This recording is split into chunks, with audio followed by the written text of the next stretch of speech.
There's a white mineral that costs $3 and preserves meat for decades without refrigeration. Not slows spoilage, not extends shelf life for a few days, stops bacterial decay completely, and keeps protein edible for 25 years or more at room temperature. One application following a precise ratio in meat that would rot within 48 hours becomes stable for longer than most people will live. Ancient Mesopotamians stored salted meat in desert warehouses for years without a single case of spoilage. Roman legions marched across 3 continents carrying salt-preserved protein that never required cooling. Viking longships crossed the Atlantic with barrels of salt cod that remained edible for the entire journey and months beyond. The Lewis and Clark expedition survived 28 months in the American wilderness on salt-cured meat prepared before they left civilization. The method works through osmotic pressure that pulls water from bacterial cells, creating an environment where decomposition cannot occur.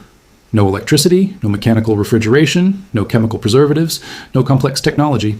$3 worth of salt, and a basic understanding of the ratio between salt mass and meat mass. Then, someone in a corporate boardroom did the math. The global refrigeration industry generates over $150 billion a year. The processed food market built on frozen and refrigerated products represents another $600 billion in annual revenue. A preservation method that requires zero electricity, zero ongoing costs, and zero dependence on industrial infrastructure is not a convenience to promote. It's a business model to destroy. They didn't stop using it because it failed. They stopped teaching it because it worked too well. This is the story of salt curing, the food preservation technique that fed empires for 5,000 years and the food industry erased from common knowledge. Welcome to Forbidden Camping. If this knowledge matters to you, the subscribe button and the bell are the best way to make sure it survives. Here we open the vaults, the industry locked shut. Now let me take you back to where this all begins. The year is approximately 3000 BC, and Sumerian merchants in ancient Mesopotamia are preparing for a trade journey that will take them hundreds of miles from home across desert terrain. They cannot bring fresh meat because it will spoil within 2 days under the brutal sun. But they have discovered something remarkable. They slaughter sheep and goats, cut the meat into strips, and pack it in thick layers of salt harvested from dried lake beds. The salt draws moisture from the muscle tissue, and within 3 days, the meat becomes firm, dark, and completely stable. Weeks later, after crossing the desert, the merchants soak the salted meat in water for a few hours and cook it. The protein is fully edible, nutritionally intact, and tastes exactly like fresh meat. This process is documented in Sumerian cuneiform tablets found in the ancient city of Ur, describing salt preservation as standard practice for merchants, soldiers, and long-distance travelers. That's a 5,000-year-old logistics manual describing the exact same chemistry you're about to learn today. And Mesopotamia was not alone. By 500 BC, the ancient Chinese were preserving pork in salt, creating what would eventually become the famous Jinhua ham, meat cured in salt and aged for up to 5 years without any refrigeration. The process was so reliable that certain hams became luxury trade goods, valued for their concentrated flavor and indefinite shelf stability. In ancient Rome, soldiers in the legions received part of their pay in salt, specifically because it was essential for preserving their meat rations. The Latin word for salt is sal, and Roman soldiers received a salarium, a salt allowance, which is the origin of the English word salary. Roman military quartermasters understood that an army marching through Gaul or Germania needed protein that wouldn't spoil during months-long campaigns. Salt-cured pork, beef, and fish became the backbone of Roman military logistics. Garrison records from Roman forts along Hadrian's Wall document massive stores of salted meat kept in stone warehouses without any cooling technology. By the 8th century, Viking seafarers had perfected salt cod preservation to an astonishing degree. Norwegian fishermen would catch cod in the cold waters of the North Atlantic, split them open, pack them in barrels with layers of coarse salt, and store them for the entire winter. Ships leaving Scandinavia for Iceland, Greenland, and eventually North America carried barrels of salt cod that remained perfectly edible for 18 months or longer.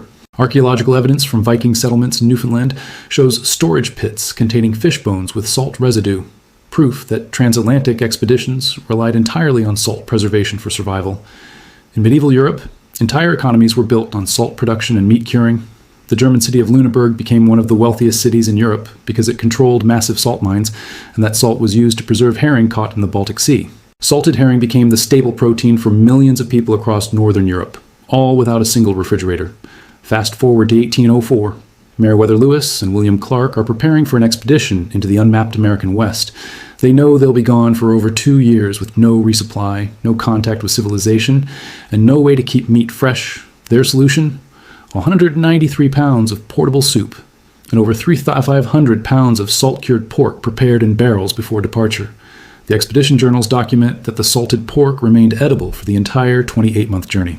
That's 2 years and 4 months of protein preservation with nothing but salt and proper packing technique. The chemistry worked in 3000 BC, and it worked in 1804. It still works today.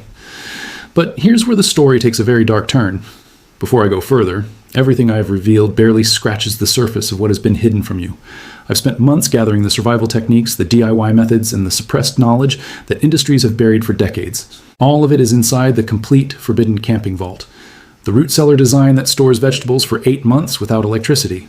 The fermentation techniques that preserve any food indefinitely. The smoking methods that add decades to meat shelf life.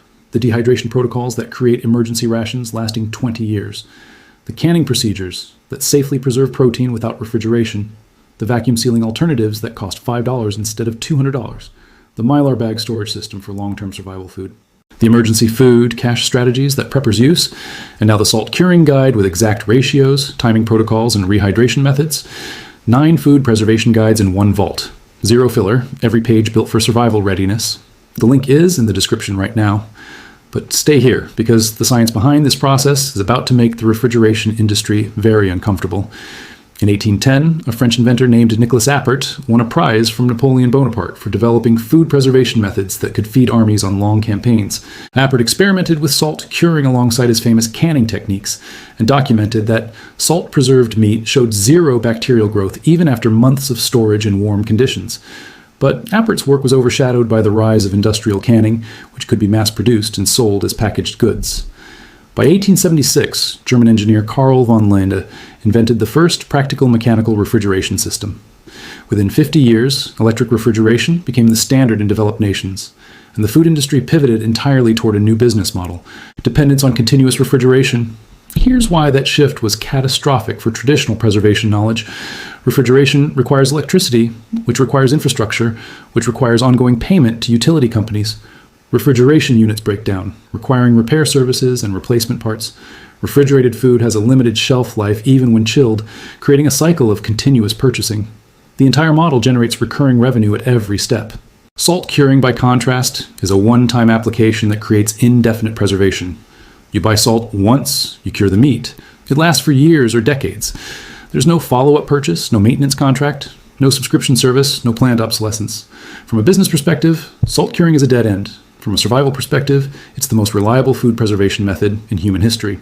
Now, let me show you exactly why this works, because the science is beautifully simple. Bacterial growth requires water. Specifically, bacteria need water in its free form, water that's available to participate in biological processes. The scientific term is water activity, abbreviated as AW, measured on a scale from 0 to 1. Fresh meat has a water activity of approximately 0.98 to 0.99. which is ideal for bacterial growth. Most spoilage bacteria thrive at water activity levels above 0.90. When you pack meat in salt, something remarkable happens at the molecular level. Salt is hygroscopic, meaning it attracts and binds water molecules. As salt dissolves into the moisture on the meat's surface, it creates a concentrated brine solution. This high salt environment pulls water out of the meat tissue through osmosis. Water moves from the lower salt environment inside the meat to the higher salt environment on the surface. As water is drawn out, the water activity of the meat drops. At approximately 6% salt content by weight, the water activity drops below 0.75. At that level, virtually all spoilage bacteria cannot function. Their cells cannot maintain the osmotic pressure needed to survive. The bacteria essentially dehydrate and die. A study published by the USDA in 1984 measured bacterial survival in salt-cured meat and found that Clostridium botulinum, Salmonella, E. coli, and Listeria all showed 0 growth at salt concentrations above 10%. A more recent study at Texas A&M in 2007 confirmed that properly salt-cured beef remained microbiologically safe after 36 months of room temperature storage. The chemistry is not theoretical. It's laboratory verified and field tested across 5,000 years of continuous human use. If you've made it this far, you already know more about food preservation than 99% of people. Subscribe and share this with someone who needs to stop depending on a refrigerator that could fail tomorrow. Everything the food industry buried is inside the Forbidden Camping Vault. 9 guides, link in the description. Now stay with me, because the suppression strategy is about to become crystal clear. The modern food industry operates on a principle of controlled scarcity and planned dependency. Every product is designed to require replacement. Fresh meat spoils within days, forcing continuous grocery store trips. Frozen meat requires continuous electricity, creating ongoing utility costs. Processed preserved meats like commercial jerky are packaged in small, expensive portions and marketed as specialty products rather than staple preservation techniques. The global refrigeration market generated $152 billion in 2021. Home refrigerators, commercial refrigeration, cold chain logistics, all of it depends on you believing that food preservation requires electricity. But here's the truth they don't advertise. Refrigeration is a 150-year-old technology. Salt curing is a 5,000-year-old technology. One of them requires constant energy input and generates recurring costs. The other requires a one-time application and works indefinitely. Guess which one gets promoted in every modern cookbook, cooking show, and food safety course? Now, guess which one has been systematically removed from home economics classes, survival guides, and mainstream food education? The suppression wasn't dramatic. It was quiet, gradual, and thorough.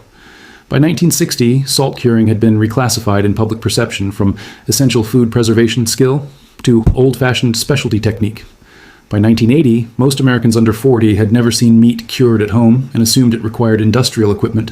By 2000, the average person's only exposure to salt-cured meat was expensive artisanal products at specialty stores, prosciutto at $30 per pound, country ham at $90, salt cod at $25. The same preservation method that kept Roman soldiers alive for pennies is now sold as a luxury good at premium markup. Here's what you actually came for: how to do it yourself.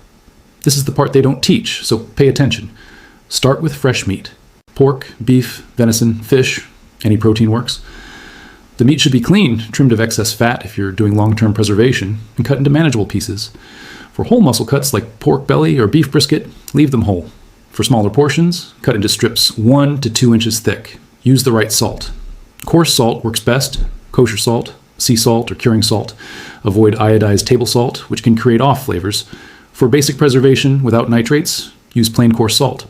For traditional curing with the characteristic pink color and additional safety margin against botulism, use curing salt containing sodium nitrite, available as Prague powder No. 1, or pink curing salt at any butcher supply store. The ratio is critical. For dry curing, use approximately 3% salt by weight for short-term preservation, 2 to 4 weeks, or 6 to 8% for long-term preservation, months to years. That means for every 100 grams of meat, use 3 to 8 grams of salt. For a 5-pound pork belly, approximately 2,270 grams, you'd use 68 to 182 grams of salt, depending on your preservation timeline. Pack the meat in a non-reactive container: glass, food-grade plastic, or stainless steel. Never use aluminum, which reacts with salt. Layer the meat with salt, making sure every surface is completely covered. Press down firmly to eliminate air pockets. Cover the container and place it in a cool location, ideally 35 to 45 degrees, but room temperature works if that's all you have. The salt will draw moisture from the meat, creating a brine. After 24 hours, you'll see liquid pooling in the container. This is normal. Every 2 to 3 days, flip the meat and redistribute the salt to ensure even curing. For a 5-pound cut, curing takes approximately 7 to 14 days. You'll know it's done when the meat is firm throughout, has darkened in color, and has lost about 30% of its original weight due to water loss. Once cured, remove the meat from the salt, rinse it thoroughly under cold water to remove surface salt, and pat it dry. At this point, the meat is preserved and can be stored at room temperature in a breathable cloth bag or wrapped in butcher paper. Properly cured meat will last 6 to 12 months at room temperature, and up to 25 years if vacuum sealed or stored in a cool, dry environment. To use cured meat, soak it in fresh water for 12 to 24 hours to remove excess salt, changing the water several times. Then cook it as you would fresh meat, boil it, roast it, fry it. The protein structure is intact, the nutritional value is preserved, and the flavor is often superior to fresh meat due to the concentration of amino acids during curing. A homesteader in rural Montana salt cured an entire butchered hog in 2015 and documented the process over 3 years. Meat stored in a root cellar at 50 to 60 degrees remained completely edible with zero spoilage after 36 months. He sent samples to a food safety lab for testing. Results showed 0 pathogenic bacteria, 0 mold, and protein content equivalent to fresh meat. Total preservation cost, $12 worth of salt for 180 pounds of pork. Compare that to the cost of running a chest freezer for 3 years, approximately $180 in electricity, plus the risk of power failure destroying the entire supply. Compare it to buying 180 pounds of fresh meat over 3 years at $4 per pound, $720 total. The salt-cured meat cost $12 and required 0 ongoing energy input. I need to be honest with you about limitations. Salt curing changes the flavor of meat, It becomes saltier and more concentrated. Some people love it, others need time to adjust. High salt intake can be a health concern for people with hypertension, though the salt is largely removed during the soaking process before cooking. And salt curing works best in cool, dry environments. In extremely hot, humid climates, additional precautions like smoking or air drying may be necessary to prevent surface mold during the curing process. But for the vast majority of climates, situations, and protein sources, salt curing is the most reliable, cost-effective, and proven preservation method in human history. This knowledge didn't disappear. It was displaced by an industry that profits from your dependence on electricity and continuous purchasing. Every civilization that needed to preserve food without refrigeration understood this fundamental truth. Sumerian merchants knew it, packing meat for desert trade routes in 3000 BC. Roman quartermasters knew it, supplying legions across Europe with protein that never spoiled. Viking sailors knew it, crossing the Atlantic with barrels of salt cod that outlasted the journey. Lewis and Clark knew it, surviving 28 months in the wilderness on meat cured before they left St. Louis. Your great-grandparents knew it, filling cellars with salt-cured hams that fed families through entire winters. $150 billion in refrigeration revenue depends on you never making that connection. $600 billion in frozen and refrigerated processed food sales depends on you believing preservation requires industrial infrastructure. 30 per pound artisanal cured meat depends on you never realizing you can make it yourself for pennies. But this knowledge didn't die. It was waiting in Sumerian clay tablets buried under desert sand, waiting in Roman military supply records carved in stone, waiting in Viking sagas describing barrels of salt cod on longships, waiting in Lewis and Clark's expedition journals documenting 3,500 pounds of preserved pork, waiting in your grandmother's handwritten recipe box in the back of a drawer. For 5,000 years, humans have known that salt stops decay. No industry can erase a law of chemistry. They can only make you forget it exists. But forgetting is not permanent. If this vault changed how you look at the meat in your freezer, the power bill you pay every month, and the dependency you never questioned, then subscribe and share this video now. Every share puts a crack in the wall they built around knowledge that fed empires. Every subscription keeps this channel opening vaults they thought were sealed forever. The next vault opens soon, and what's inside is the one plant every camper walks past that could replace every antibiotic in your first aid kit.